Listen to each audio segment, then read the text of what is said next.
Panuntunang pansarili ng kadete. Ako'y kadete na lago man sa pagsasanay ng pinunong panlaan. Ihahantog ko ang taglay na lakas sa talino sa pagtatanggol ng kalayaan at kasarinlan ng ating inang bayan. Tatalima ako sa mga simulain at alituntunin ng aking pamalaan. Tutuparin ko ang mga umiiral na batas at kautosang legal ng ating bansa.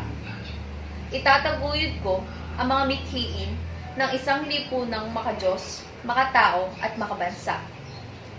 Susundin ko ang mga panuntunan ng kagandahang asal ng panghukbong mamamayan.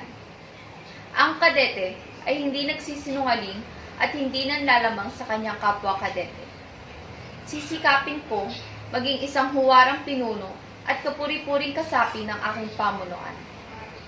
Pagyayamanin ko ang mga ginintoang pamana ng mga bayani ng ating lahi. Pagpupunyagian ko maging isang simbolo ng isang bansang dakila, malaya, matatag at marangal. Ako'y kadete ng lago man sa pagsasanay ng pinunong panlaan.